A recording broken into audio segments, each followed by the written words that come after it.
കാൽപ്പാടുകൾ എന്ന ഈ പ്രോഗ്രാമിലൂടെ എൻ്റെ സാക്ഷ്യത്തിനായി ലഭിച്ച ഈ സമയത്തിനെ ഓർത്ത് സ്തോത്രം ചെയ്യുന്നു. എൻ്റെ പേര് ഗോപിനാഥൻ. തൃശ്ശൂർ ജില്ലയിൽ ചേലക്കര എന്ന് പറയുന്ന പഞ്ചായത്തിലാണ് ഞാൻ ജനിച്ച് വളർത്തപ്പെട്ടത്. എൻ്റെ മാതാപിതാക്കൾക്ക് 6 ആണും 3 പെണ്ണും ഉള്ള ഒരു വലിയ കുടുംബത്തിലാണ് ഞാൻ ജനിച്ചത്. 2002 ഒരു വയറുവേദനയിലൂടെ യേശുവിനെ കണ്ടുമുട്ടുവാനുള്ള ഭാഗ്യം ലഭിച്ചു. അതെന്ന് പറഞ്ഞു വെച്ച് കഴിഞ്ഞാൽ നല്ല മദ്യപാനത്തിലും പാപത്തിന്റെ നിറയിലായിരിക്കുന്ന സമയത്തായിരുന്നു കർത്താവിനെ കണ്ടുമുട്ടേണ്ടതായ ഒരു സമയം ലഭിച്ചത്. മദ്യപിച്ചാൽ ഉണ്ടാകുന്ന വയറുവേദനയിലൂടെ വരുന്ന അവസ്ഥ 2-3 വർഷക്കാലമായി എന്നെ വളരെ നിരാശനായി തീർത്തു. അങ്ങനെ ഒരു ദിവസം ഡോക്ടറെ അടുത്ത് കടന്നു പോയപ്പോൾ ഡോക്ടർ പറയുകയുണ്ടായി, നിങ്ങൾ സ്ഥിരമായി മദ്യപിക്കുകയും അതിനുശേഷം എൻ്റെ അടുത്ത് വരികയും മരുന്ന് കഴിക്കുകയും ഇങ്ങനെ പോകുന്ന അവസ്ഥ രോഗനിർണയത്തിന് ഒരു വഴി തെളിയിക്കാൻ സാധിക്കുകയില്ല. ആയതുകൊണ്ട് എൻഡോസ്കോപ്പി ടെസ്റ്റ് എന്ന് പറയുന്ന ഒരു ടെസ്റ്റിൽ നിങ്ങൾ വിധേയനാകണം, എന്നാൽ മാത്രമേ രോഗത്തെ നിർണയിക്കാൻ കഴിയുള്ളൂ എന്നുള്ളതായ എൻ്റെ ഫാമിലി ഡോക്ടറുടെ നിന്ന് ഒരു ഉപദേശം ലഭിക്കാനിടയായി. തൃശ്ശൂരുള്ള ദയാ ഹോസ്പിറ്റലിലേക്ക് ഡോക്ടർ എനിക്കൊരു പ്രിസ്ക്രിപ്ഷൻ തന്നു. അത് പ്രകാരം പിറ്റേ ദിവസം ഞാൻ തൃശ്ശൂർ ഹോസ്പിറ്റലിലേക്ക് കടന്നുപോയി. ആ കടന്നു പോകാം എന്നുള്ളതായ അവസ്ഥയിൽ അന്ന് മദ്യപിക്കാതെ എൻ്റെ വീട്ടിലേക്ക് ഞാൻ കടന്നു വന്നു. ആ കയറി വരുമ്പോൾ തന്നെ ഞാൻ ഒരു സ്കൂട്ടർ ഓടിച്ചിട്ടാണ് വരുന്നത്. ആ വണ്ടി ഓടിച്ചിട്ട് വരുമ്പോൾ തന്നെ അന്ന് ഞങ്ങൾ മദ്യപിക്കാനുള്ളതായ സ്ഥലത്ത് എല്ലാവരും ഒരുമിച്ച് കൂടി മദ്യപാനം ഒരുങ്ങാനായിട്ടുള്ള സമയങ്ങളൊക്കെ ആയപ്പോൾ അന്ന് എല്ലാവരും കൂടിയിട്ടുള്ള കഴിക്കുന്ന സമയത്ത് എൻ്റെ മനസ്സ് പറഞ്ഞു, എനിക്ക് വേണ്ട, ഡോക്ടറെ ഞാൻ കണ്ടു, അത് കാരണം മദ്യപാനം നിർത്തണമെന്നുള്ളതായ ഒരു അവസ്ഥ എൻ്റെ ജീവിതത്തിലേക്ക് കടന്നു വന്നിരിക്കുന്നു. ആയതുകൊണ്ട് ഞാൻ മദ്യപിക്കുന്നില്ല എന്ന് പറഞ്ഞ് ഞാൻ അവിടെ നിന്ന് ഇറങ്ങി നേരെ വണ്ടി എടുത്ത് കടന്നു വരുമ്പോൾ എൻ്റെ വീടിന്റെ ഏകദേശം ഒരു 200 മീറ്റർ അകലെ എൻ്റെ വാഹനത്തിന്റെ ബാക്കിൽ ഒരാൾ പിന്തുടരുന്നതായ ഒരു അവസ്ഥ എൻ്റെ ജീവിതത്തിലുണ്ടായി. ഞാൻ ഒന്നും അറിയുന്നില്ല. നാളെ ഡോക്ടറെ അടുത്തേക്ക് പോകണം എന്നുള്ളതായ ആ വിഷമം, നാളെ ഡോക്ടർ കണ്ടു കഴിഞ്ഞാൽ എന്തായിരിക്കും എൻ്റെ അസുഖം, ഈ വയറുവേദന ദീർഘനാളായിട്ടുണ്ട്, മദ്യപിക്കുകയും ചെയ്യുന്നുണ്ട്. അപ്പോ അങ്ങനെ കടന്നു വരുമ്പോൾ എൻ്റെ ബാക്കിൽ നിന്ന് നിന്നെ എനിക്ക് ആവശ്യമാണെന്നുള്ളതായ ഒരു സ്വരം, എനിക്കറിയുന്നില്ല, എൻ്റെ പിന്നിലൊന്നും ആരുമില്ല, എങ്കിലും അതാ ഒരു ശ്രദ്ധ, ആ ഒരു സ്വരം എന്നെ ഒരു നിമിഷം ചിന്തിപ്പിക്കാനിടയായി. അങ്ങനെ ഞാൻ വീട്ടിലേക്ക് കടന്നു വന്നു. സാധാരണ കടന്നു വന്നു കഴിയുമ്പോൾ ഭാര്യ സ്വീകരിക്കുന്ന വിധം വളരെ വിഷമത്തിലാണ്. കാരണം വേറൊന്നുമല്ല, വന്നു കഴിഞ്ഞാൽ മദ്യപിച്ചുകൊണ്ടുള്ള വന്നു കഴിഞ്ഞാലുള്ള തെറിയും അടിയും ബാക്കിയുള്ളതായ എല്ലാ പ്രശ്നങ്ങളുമാണ് ഉണ്ടാകാറ്. ഇനിയിപ്പോ ഇന്ന് വരുന്ന പ്രശ്നം എന്താണെന്ന് പറഞ്ഞപ്പോൾ നോർമൽ കണ്ടീഷനിലാണ് കയറി വരുന്നത്. അപ്പോൾ വേറൊന്നുമല്ല, വേറെ അങ്ങനെ കയറി വരുമ്പോൾ തന്നെ മുഖം ആകെ ഒരു വിഷമത്തിന്റെ രീതിയിലായിരുന്നു എന്നാ പറയുന്നത്. അങ്ങനെ കടന്നു വന്നപ്പോൾ ഞാൻ പറഞ്ഞു, ഡോക്ടറെ അടുത്ത് പോയിരുന്നു, ഡോക്ടർ നാളെ ഹോസ്പിറ്റലിൽ പോയി ഒന്ന് ചെക്കപ്പ് ചെയ്യാൻ പറഞ്ഞേക്കാണ്. കൂടെയുള്ളതായ മരുന്ന് കഴിച്ച് ഒന്നും മാറാനുള്ള അവസ്ഥയില്ല, അത് കാരണം സർജന്റെ അടുത്ത് പോയി എൻഡോസ്കോപ്പി ചെയ്താൽ മാത്രമേ പറ്റൂ എന്ന് പറഞ്ഞ ലെറ്റർ തന്നിരിക്കുകയാണ്. ആ ലെറ്റർ എൻ്റെ കയ്യിൽ കിട്ടി എൻ്റെ വീട്ടിലേക്ക് കടന്നു വന്ന എൻ്റെ പൂജാ റൂമിലേക്കല്ല ഞാൻ നോക്കിയത്, എൻ്റെ വീടിന്റെ ഹാളിലേക്ക് കയറി ഉടനെ വർഷങ്ങൾക്ക് മുമ്പേ എൻ്റെ വീട് ഗൃഹപ്രവേശത്തിന് വേണ്ടിയിട്ട് കോൺവെന്റ് സ്കൂളിലെ സിസ്റ്റർമാരെ എനിക്കൊരു യേശു ഫോട്ടോ തന്നിരുന്നു. അത് ഞങ്ങളുടെ പൂജാ റൂമിൽ വെക്കുന്നതിനേക്കാൾ കൂടുതൽ ഞങ്ങളുടെ ദൈവങ്ങളുടെ ഭാഗത്തേക്കൊന്നും വെക്കാതെ ഷോ കേസിൽ വെക്കുകയാണ് ഉണ്ടായത്. അന്നേരം കടന്നു വന്നപ്പോൾ എൻ്റെ ശ്രദ്ധ ആ ഷോ കേസിലേക്കായിരുന്നു. ആ യേശു ക്രിസ്തുവിന്റെ രൂപത്തിലേക്കായിരുന്നു എൻ്റെ ഇത്. കാരണം എൻ്റെ ജീവിതത്തിൽ ഒരാൾ പോലും യേശുവിനെ കുറിച്ച് പറഞ്ഞു തന്നിട്ടില്ല. കാരണം എൻ്റെ വീടിന്റെ 2 സൈഡും എരിഹോ മതിൽ പോലെ 2 സൈഡിലും യാക്കോബക്കാരും CSI RC-ക്കാരും നിറഞ്ഞിരിക്കുന്ന ഒരു സ്ഥലമാണ് ചേലക്കര എന്ന് പറയുന്നത്. കണ്ടമാനം പള്ളികളും. എന്നാൽ എൻ്റെ പിതാവിന്റെ ഒരു ഹോട്ടലായിരുന്നു. ആ ഹോട്ടലിന്റെ നേരെ മുമ്പിൽ RC ലിറ്റിൽ ഫ്ലവർ കോൺവെന്റ് സ്കൂളാണ്. അതിൻ്റെ മുന്നിൽ ഒരു മാതാവിൻ്റെ ഒരു ഫോട്ടോ ഉണ്ട്. എവിടെ പോവുകയാണെങ്കിലും ഞങ്ങള് ഈ കാണുന്ന മാതാവിന്റെ കുരിശ് വരച്ചിട്ടും പ്രാർത്ഥിച്ചിട്ടും പൈസ എണ്ണാരത്തിൽ ഇട്ടിട്ടുമാണ് ഞങ്ങൾ പോവാറ്. ഒരു ദൈവത്തെ നിന്ദിക്കുന്നതായ ഒരു സ്വഭാവം എൻ്റെ ജീവിതത്തിലില്ല. ഞാൻ ഒരു നിരീശ്വരവാദിയല്ല. ശബരിമലയിൽ 10-12 പ്രാവശ്യം പോയിട്ടുണ്ട്, പഴനിയിൽ പോയിട്ടുണ്ട്, അങ്ങനെ പലയിടത്തും പോയിട്ടുണ്ട്. അതുപോലെ പള്ളികളിലും വേളാങ്കണ്ണി പോയിട്ടുണ്ട്, മോസ്കിൽ പോയിട്ടുണ്ട്, അങ്ങനെ എല്ലായിടത്തും പോയി. അപ്പൊ ഞാനൊരു ദൈവം ഇല്ലാത്തവൻ എന്ന് പറയാൻ പറ്റില്ല, ദൈവവിശ്വാസമുണ്ട്.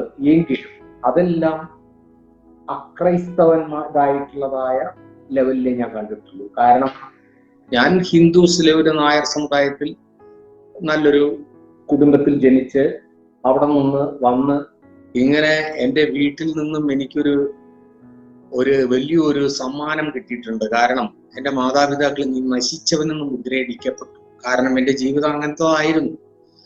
എല്ലാവരേക്കാളും വളരെ മോശവും. ഒരു പല ജോലികളും ചെയ്തു. ബസ് പണി ചെയ്തു, ഇലക്ട്രിസിറ്റി ജോലി ചെയ്തു, വെൽഡിങ് ചെയ്തു, ഡ്രൈവിംഗ് ചെയ്തു, PWD കോൺട്രാക്റ്റിൽ പോയിരുന്നു, ഹോട്ടൽ പണി ചെയ്തു, ടെലിഫോൺ ഡിപ്പാർട്ട്മെന്റിൽ പോയി. ആ ജോലി കളഞ്ഞ് പാലക്കാട് ഭാഗത്തേക്ക് കടന്നു പോവുകയും ചെയ്തു.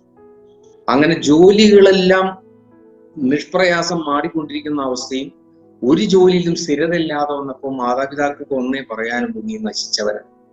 കാരണം എവിടെ പൂരം, എവിടെ വിശേഷം നടന്നാലും അവിടെ എല്ലാം പോകും കൂട്ടായ സംഭവം, അടിയും കുത്തും വഴക്കും തെറിയും. ഇനി ഇതൊന്നുമല്ല, പാപത്തിന്റെ നെറുകയിൽ നിൽക്കുന്ന ഒരു കാലഘട്ടം. അങ്ങനെ ഇരിക്കുന്ന ആ ഒരു മകനെ കുറിച്ച് മാതാപിതാക്കൾ നീ നശിച്ചവൻ എന്നല്ലാതെ അവർക്ക് വേറൊന്നും പറയാനില്ല. അങ്ങനെ എന്നെ എറിയപ്പെട്ട ഒരു കല്ലായി മാറിയതാണ്. എന്നാൽ 2002 ഒരു വയറുവേദനയിലൂടെ യേശുവിനെ അറിയാൻ എനിക്കൊരു ഭാഗ്യം. ഈ വയറുവേദനയായി ഹോസ്പിറ്റലിലേക്ക് കടന്നുപോയി. ആ ഹോസ്പിറ്റലിൽ പോയി ഉടനെ പോകാൻ വേണ്ടി അന്ന് രാത്രി ദിവസം എനിക്ക് ഉറക്കം വന്നില്ല. കാരണം എൻ്റെ ഓഫീസിൽ ജോലി ചെയ്യുന്ന 2 പേര് മരണപ്പെട്ടു. കാരണം ഞാൻ എല്ലാ പരിപാടികളും കഴിഞ്ഞ് അവസാനം ജോലി കിട്ടിയിട്ട് അവസാനം BSNL ജോലിക്ക് കയറി. വിവാഹത്തിന് ഒരു വർഷം ആ BSNL ജോലി കളഞ്ഞിട്ടും രണ്ടാമത് ജോലി കയറി. ആ ജോലിയിൽ ഞാൻ തുടർന്നുകൊണ്ടിരിക്കുമ്പോൾ ഈ അസുഖം വരുന്നത്. വീട് വെച്ചു, 3 മക്കളെ എനിക്ക് ദൈവം തന്നു, 2 പെൺപിള്ളേരും ഒരു മോനും. ജീവിതത്തിൽ വിഷമങ്ങൾ അനുഭവിച്ചുകൊണ്ടിരിക്കുന്ന ആ ടൈമിൽ എല്ലാം എനിക്ക് തന്നു. എന്നാലും വീട്ടിൽ ഭാര്യയ്ക്കാണെങ്കിൽ ഒരു സമാധാനം കൊടുക്കുന്നില്ല. ആ ഓഫീസിൽ 2 പേരുടെ മരണപ്പെട്ടപ്പോൾ അടുത്തത് മരണം എനിക്കാണെന്നുള്ളതായ സ്വയം ഞാൻ അത് ഏറ്റെടുക്കുകയാണ്. അപ്പോൾ എൻ്റെ ജീവിതത്തിൽ കുറെ ചോദ്യങ്ങൾ എൻ്റെ ജീവിതത്തിൽ കയറുന്നു. നിനക്ക് നല്ലൊരു അച്ഛനാവാൻ കഴിഞ്ഞു, നിനക്ക് നല്ലൊരു മകനാവാൻ കഴിഞ്ഞിട്ടുണ്ട്, നല്ലൊരു ഭർത്താവാൻ കഴിഞ്ഞിട്ടുണ്ട്. ഇത്തരം കാര്യങ്ങൾ എന്നെ അലട്ടിക്കൊണ്ടിരുന്നു. എനിക്ക് ഉറക്കം വരുന്നില്ല. അന്ന് രാത്രി ഡോക്ടർ തന്ന ലെറ്റർ പ്രകാരം എൻ്റെ വീട്ടില് ഞാൻ ഇരുന്ന് വിഷമത്തിൽ നടക്കുമ്പോൾ ഭാര്യ ഒരു വാക്ക് പറഞ്ഞു, മദ്യപാനം നിർത്തുകയാണെങ്കിൽ വയറുവേദന വരില്ല. അല്ല, എൻ്റെ ഉള്ളിൽ ഇങ്ങനെ ഓരോ തോന്നലും കാര്യങ്ങളെല്ലാം കയറി വരുന്നു. ആകെ മാനസികമായ ഒരു പിരിമുറുക്കം. മക്കളെല്ലാം കടന്നുറങ്ങി. ഞാൻ പറഞ്ഞു, ഞാൻ കുറെ തെറ്റ് ചെയ്തു. ഇനി നാളത്തെ ഡോക്ടറുടെ രോഗനിർണയം കേൾക്കുമ്പോൾ ഒരാളും എനിക്ക് സഹായത്തിനായിട്ട് ആരുമില്ല. അവിടെ നിന്ന് ഞാൻ ഈ ഫോട്ടോത്തിലേക്ക് നോക്കി ഒന്ന് പറഞ്ഞു. ഞാൻ പാടങ്ങളിലും പറമ്പുകളിലും റോഡ് സൈഡിലും പെന്തക്കോസുകാരുടേതായ മീറ്റിങ്ങുകൾ, കൺവെൻഷനുകൾ നടക്കുമ്പോൾ ഞാൻ വല്ല സൈഡിലേക്ക് മാറി നിന്ന് ഒറ്റയ്ക്കിരുന്ന് അവരുടെ പാട്ടുകൾ കേൾക്കാറുണ്ട്. ഈ പെന്തക്കോസ് മീറ്റിങ്ങിലെല്ലാം പാട്ടുകൾ ഇങ്ങനെ പാടും. ആൾക്കാരെല്ലാം കൊയറ് നിന്ന് പാടുമ്പോഴെല്ലാം ഞാൻ മാറി നിൽക്കും. ആ കൂട്ടത്തിലൊന്നും നിൽക്കാതെ സക്കായി മരത്തിന്റെ മുകളിൽ കയറി പോകും. ഞാൻ മാറി ഈ പാട്ടെല്ലാം കേൾക്കും, ഈ വചനവും ഞാൻ കേൾക്കും. അല്പനേരമെല്ലാം എനിക്കൊരു മനസ്സമാധാനം കിട്ടിയിരുന്നു. കർത്താവിനെ പറഞ്ഞു തന്നിട്ടില്ലെങ്കിലും ഇതിനെന്താ ഈ റോട്ടിൽ നിന്നിങ്ങനെ കുറെ ആഭരണമിടാത്ത ആൾക്കാർ, വ്യത്യസ്തമായ ഒരു ആൾക്കാർ, പെന്തക്കോസ് എന്നൊക്കെ പറയേണ്ട അറിയുന്നില്ല. എന്നാൽ ഇതിലുള്ളതായ പാട്ടും കാര്യങ്ങളും എന്നെ ഒന്ന് ആകർഷിച്ചു. അതിൽ നിന്ന് 1-2 വചനങ്ങളെല്ലാം എൻ്റെ ഹൃദയത്തില് ടച്ച് ചെയ്തു. അപ്പൊ ഞാൻ ഈ ഫോട്ടോത്തിനോട് ഞാൻ പറയുകയാണ്, യേശുവേ, എനിക്ക് ദൈവങ്ങൾ ഇല്ലാഞ്ഞിട്ടല്ല, 300 ദൈവങ്ങൾ ഉണ്ടായിട്ട് ഏത് പരിഹാരത്തിനും പല ദൈവങ്ങളും ഞങ്ങൾ. അതുകൂടാതെ മന്ത്രാദികളും ജ്യോത്സ്യന്മാരും എല്ലാ നിരൂപണങ്ങളെ പറയുന്ന ജീവിച്ചിരിക്കുന്നവരുണ്ട്, എല്ലാം ഉണ്ട്. എന്നാൽ നിന്നോട് പ്രാർത്ഥിക്കുന്നത് വേറൊന്നുമല്ല, സകല രോഗങ്ങളെയും സൗഖ്യമാക്കുന്ന ദൈവം. ഒരു രോഗത്തെക്കുറിച്ച് മാത്രമല്ല ബൈബിളിൽ പറയുന്നത്, നിന്റെ സകല രോഗങ്ങളെയും സൗഖ്യം. അത് എന്നെ ഒന്ന് തൊടാനിടയായി. കാരണം ഞാൻ ഒരു രോഗിയായിട്ടാണ് ഇപ്പോ വന്നിരിക്കുന്നത്. നാളത്തെ രോഗനിർണയത്തിലൂടെ എന്റെ ജീവിതം തളരും. ഞാൻ വിവാഹം കഴിഞ്ഞിട്ടും ഭാര്യയ്ക്ക് ഒരു സമാധാനം കൊടുക്കുകയും മക്കൾക്കൊരു സമാധാനം കൊടുക്കുകയും, അന്നേരം നാളെ രാവിലെ ഡോക്ടറുടെ വായിൽ നിന്ന് എന്ത് വരുമെന്ന് പറഞ്ഞ് ഭയപ്പെട്ടിരിക്കുന്ന സമയത്ത് കോൺവെന്റ് സ്കൂളിൽ നിന്ന് എന്റെ സഹോദരിക്ക് സിസ്റ്റർ പ്ലാസ്റ്റർ രൂപത്തിൽ ഒരു യേശു ക്രിസ്തുവിന്റെ ഒരു ചെറിയൊരു ഫോട്ടോ എഴുതി കൊടുത്തിട്ടുണ്ടായിരുന്നു, ഒരു രൂപം. ആ രൂപം എൻ്റെ വീട്ടിലുണ്ട്, ജപമാലയുണ്ട്, അങ്ങനെ പലതും. അവർ തന്നിരിക്കുന്ന വചനപ്പെട്ടി, അങ്ങനെ പലതും എൻ്റെ വീട്ടിലുണ്ട്.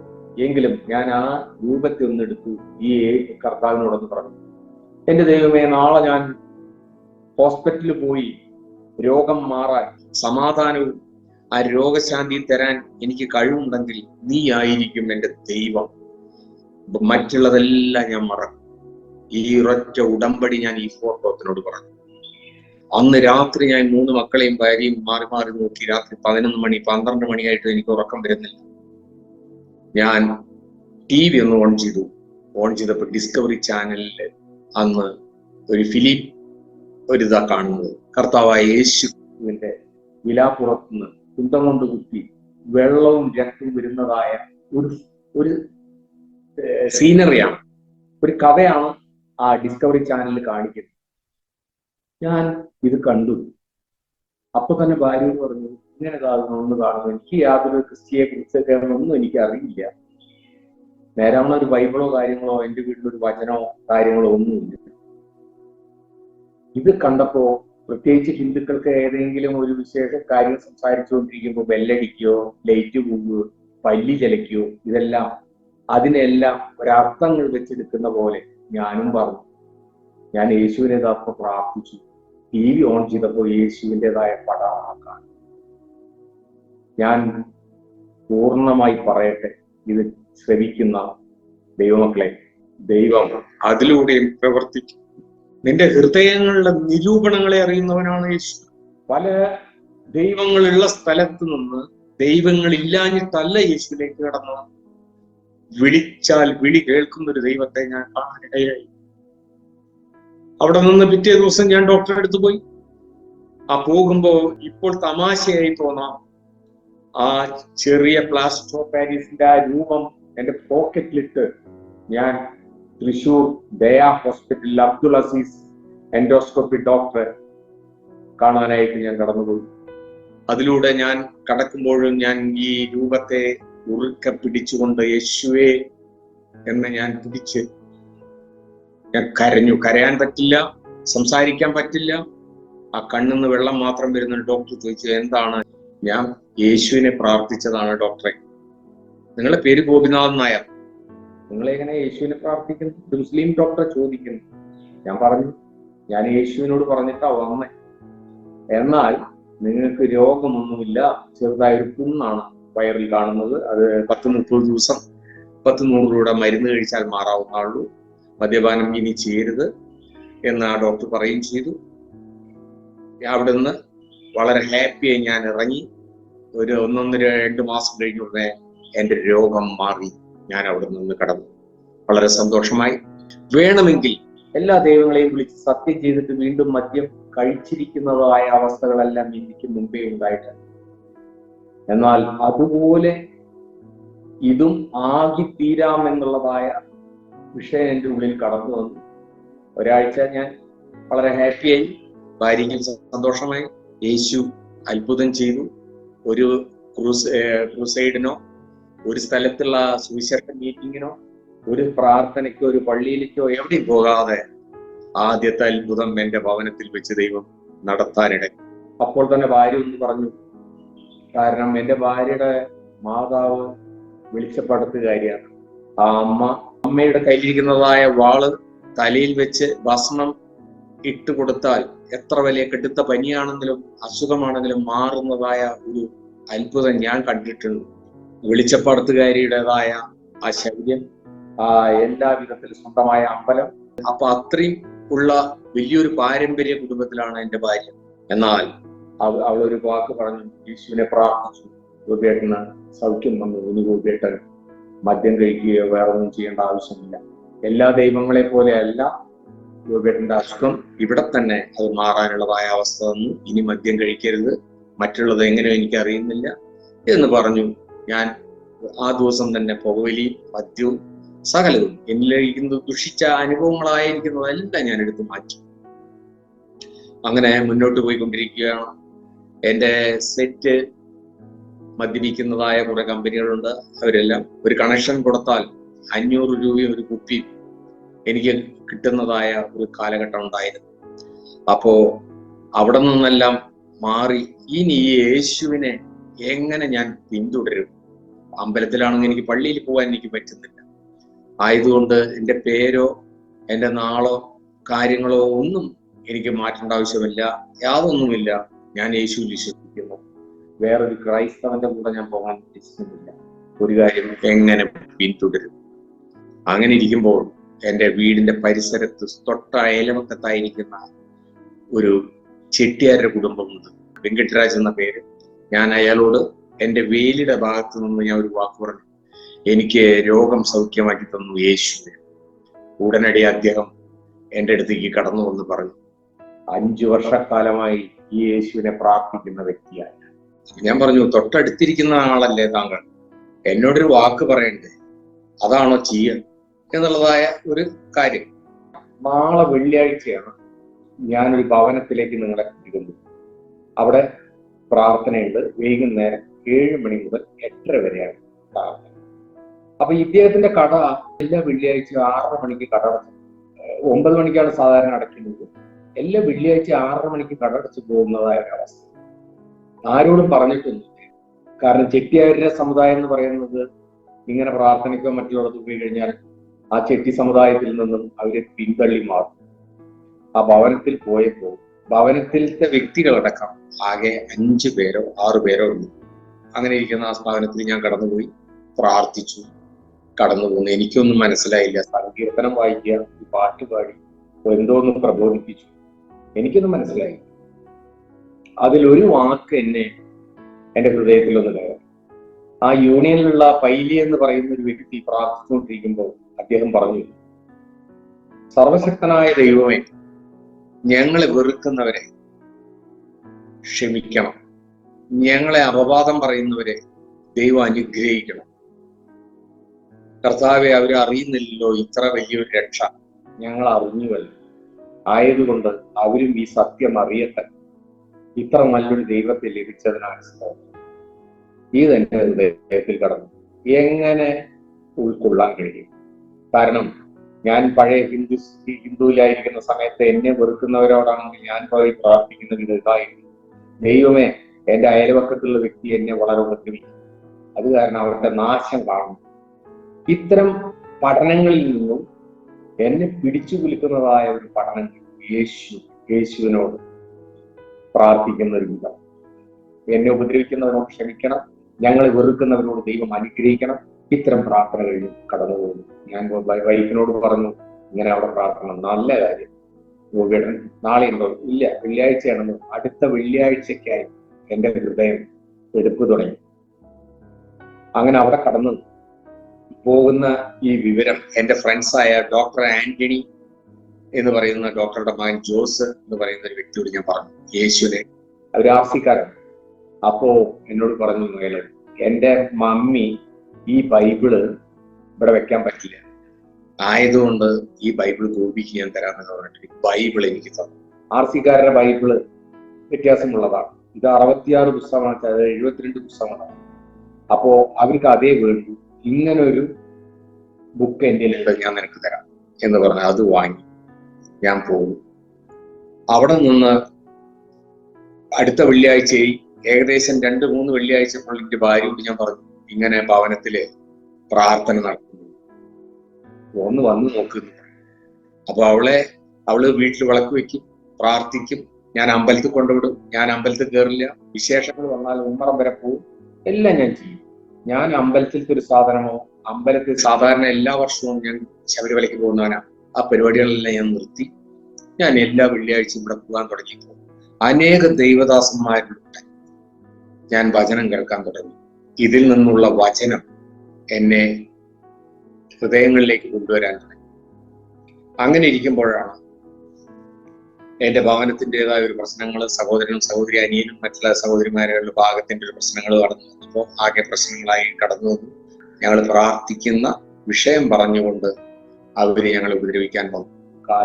കാല് നിന്റെ മുറിക്കും, ആരാണ് യേശുവിനെ പ്രാർത്ഥിക്കുന്നത് പറഞ്ഞിട്ട് ഒരു മീഡിയ തൃശ്ശൂർ ചാനൽ വന്നിട്ട് ഞങ്ങളെ ശല്യം ചെയ്തു. അപ്പൊ എന്റെ ഭാര്യ പറഞ്ഞു, ഞങ്ങളാണ് പ്രാർത്ഥിക്കുന്നത്, ചേച്ചിക്ക് വല്ല ആവശ്യമുണ്ടോ, നിങ്ങളുടെ മക്കളെ ആരും വിവാഹം കഴിക്കും എന്നെല്ലാം ചോദിച്ചു.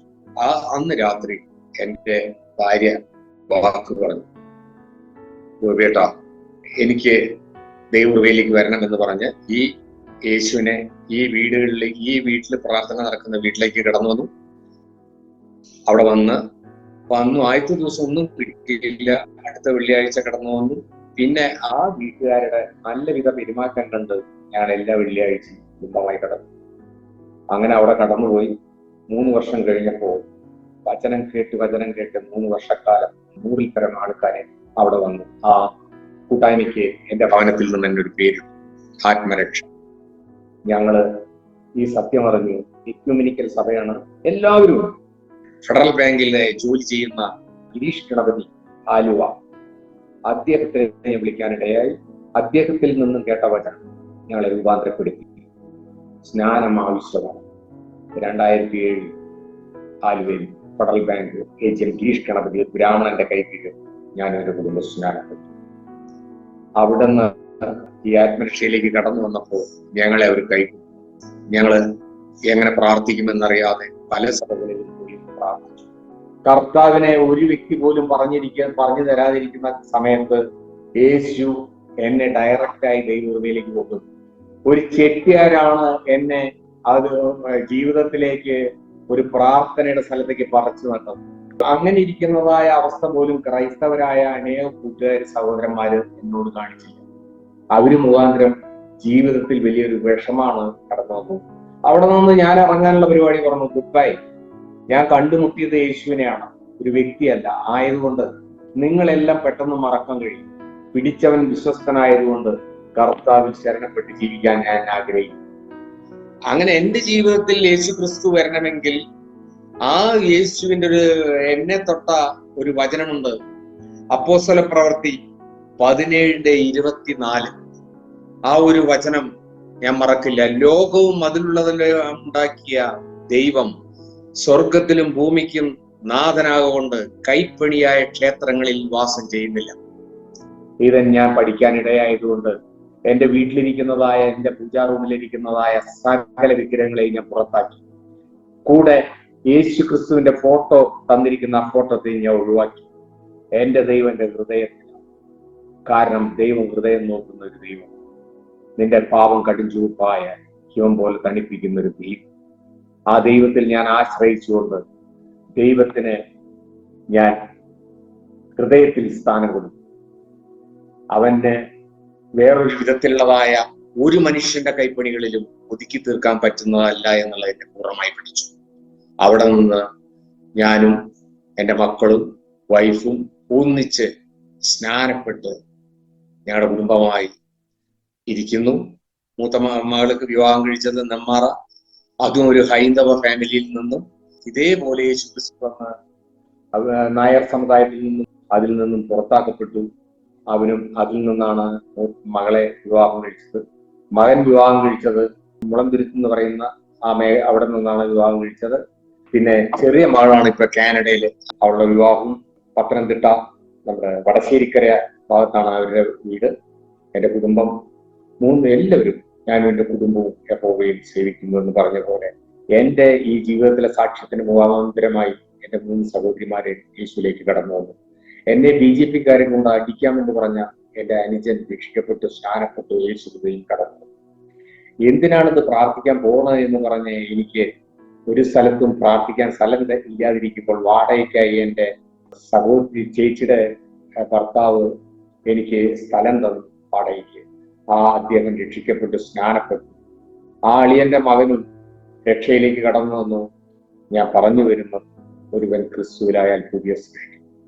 ഇത്ര നല്ലൊരു ദൈവത്തെ ലഭിച്ചിട്ടും കുരുടന്റെ കയ്യിൽ കല്ലുകൊടുത്താൽ അതുപോലെ ഇരിക്കുന്ന ക്രൈസ്തവരായ വ്യക്തികളോട് എനിക്ക് ഒന്നേ പറയാനുണ്ട്.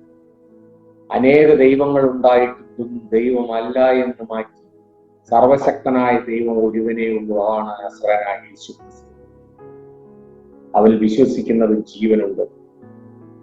22 വർഷമായി ജീവൻ വെച്ചിട്ട് എൻ്റെ ജീവിതത്തിൽ 65 വയസ്സായി. BSNൽ നിന്ന് റിട്ടയർഡ് ആയ 5 വർഷമായി ഞാനും എൻ്റെ കുടുംബവും ദൈവത്തിൽ ആശ്രയിച്ച് ജീവിക്കുന്നു.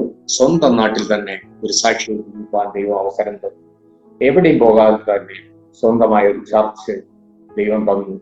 5 പേര് ഞാനും എൻ്റെ കൂടെ ഇറങ്ങി വന്ന ജിംഷു എന്ന് പറയുന്ന സഹോദരൻ, അദ്ദേഹമാണ് ഞങ്ങളുടെ ചർച്ചിൽ ഇപ്പോൾ പാസ്റ്റർ. 5 പേരുള്ള സ്ഥലത്ത് 100 തരം ഹൈന്ദവ ഫാമിലികളെ ഞങ്ങൾക്ക് ലഭിച്ചു. ഒരു സമയത്ത് പായയിട്ടിട്ട് പൊട്ടന്മാരുടെ ശുശ്രൂഷ പോലെ നിന്ന് എവിടെയും പോകണ്ട, ഏത് ഒരാളെ ആശ്രയിക്കണ്ട, ഈ കർത്താവിനെ കിട്ടി എനിക്ക് സൗജന്യമായി, ഈ സൗജന്യമായത് മറ്റുള്ളവർക്ക് കൊടുക്കാമെന്ന് നിലപാടിൽ ഞങ്ങൾ ഇരുന്ന് മുട്ടുമടക്കിയ സ്ഥലത്ത് ആരാധന വന്നു. ഈ 2024 ദൈവം അത്ഭുതം പ്രവർത്തിക്കും. എനിക്ക് ഒന്ന് പറയാനുണ്ട്, നിങ്ങളുടെ എത്ര വലിയ പ്രശ്നങ്ങളായിക്കൊള്ളട്ടെ, നിങ്ങൾക്ക് കഴിയാൻ പറ്റാത്ത എത്ര വലിയ കാര്യങ്ങളായിക്കൊള്ളട്ടെ, നിങ്ങൾ ഭാരം ചുമക്കേണ്ട ആവശ്യമില്ല. നിങ്ങളുടെ ഭാരം കർത്താവിലേക്ക് വിട്ടുകൊടുക്കുക, അവൻ ചുമന്നോളും. നീ എത്രത്തോളം ആഗ്രഹിച്ചാലും, നീ എത്രത്തോളം വിചാരിച്ചാലും, നിന്റെ ആലോചനകളും കാര്യങ്ങളെല്ലാം നീയല്ല നടത്തും, സർവശക്തനായ ദൈവം. എനിക്ക് ഒന്നേ പറയാനുള്ളൂ, ഇത്ര വലിയൊരു ദൈവത്തെ ഞങ്ങൾക്ക് ലഭിച്ചതുകൊണ്ട് ഞാനും എൻ്റെ കുടുംബവും രക്ഷപ്പെട്ടു. ഇത് കണ്ടുമുട്ടിയില്ലെങ്കിൽ ഞാൻ ഈ ഭൂമിയുടെ ഭൂമണ്ഡലത്തിൽ ഉണ്ടാവുകയില്ല. എന്നോടുകൂടെ പലരും നിന്നവരും പലരും നടന്നവരും ഇന്ന് ഈ ഭൂമിയിലില്ല. ആയുസിന്റെ വലിപ്പമോ മദ്യപാനം മാറ്റിയതോ ഒന്നുമല്ല. മദ്യപാനം മാറ്റിയത് എനിക്ക് ആദ്യം ദൈവം മറുപടി പറഞ്ഞു, നിന്റെ മദ്യപാനവും നിന്റെ രോഗം മാറിയും നിനക്കാണ്. എനിക്ക് വേണ്ടി നീ എന്ത് ചെയ്യും? അതാണ് സുവിശേഷം. ഒരു സാക്ഷി മറ്റൊരു സാക്ഷിയെ ഉളവാക്കും. നിന്റെ ജീവിതത്തിൽ നിന്നിലൂടെ ദൈവം ഇടപെട്ടത് മറ്റുള്ളവർക്ക് പറഞ്ഞു കൊടുക്കുമ്പോഴാണ് ഒരു സാക്ഷി മറ്റൊരു സാക്ഷി ഉളവാക്കും. ഈ കൃപയിലേക്ക് കടന്നു വന്നപ്പോൾ എന്റെ ബന്ധുമിത്രാദികളും കുടുംബവും നാട്ടുകാരും ഒരേപോലെ പറഞ്ഞു, അമേരിക്കയിൽ നിന്നും ലണ്ടനിൽ നിന്നും പല ഭാഗത്തും പണം കിട്ടും. ഇത് പണം വാങ്ങുന്ന ഒരു പദ്ധതിയല്ല, കൊടുക്കുന്ന പദ്ധതിയാണ്. പണമോ പ്രതാപമോ നിന്റെ സൗകര്യമോ നിന്റെ പിന്നാലെ വരില്ല. ഒന്നേ വരികയുള്ളൂ, പരിശുദ്ധാത്മാവ് തന്നിരിക്കുന്നതായ ദൈവകൃപ. ഇത്ര വലിയൊരു കൃപ നീ ഗണ്യമാക്കാതെ പോയാൽ നിന്നെ വിളിക്കുന്ന പേരാണ് മൂഢ. എന്റെ സാക്ഷ്യം ഒന്നുമായിട്ടില്ല. ഏതിനും ഒരു സമയമുണ്ടല്ലോ. അതിലുപരി ഇനിയൊരു സമയത്ത് കാണാം. എനിക്ക് നിങ്ങളോടൊന്ന് റിക്വസ്റ്റ് ചെയ്യാനുള്ളൂ, നിങ്ങളുടെ ഭാരങ്ങൾ ഒഴിച്ചു മാറ്റുകയാണ്, എല്ലാം വിട്ടുകളാം. കാരണം എത്ര വലിയ ഭാരം ഏറ്റെടുത്താലും മുന്നിലേക്ക് ഒരു സ്റ്റെപ്പ് വെക്കണമെങ്കിൽ, ഈ ശ്വാസം മേളിലേക്ക് വലിച്ച് കീഴ്പ്പെട്ടൊന്ന് വിടണമെങ്കിൽ എൻ്റെ ദൈവം പറയാതെ സാധിക്കുകയില്ല. അങ്ങനെയെങ്കിൽ നിന്റെ വിഷമങ്ങൾ വിട്, മക്കളുടെ പ്രശ്നങ്ങൾ വിട്, നീ യേശുവിൽ സമർപ്പിക്കുക. അവന് കഴിയാത്ത കാര്യങ്ങളൊന്നുമില്ല.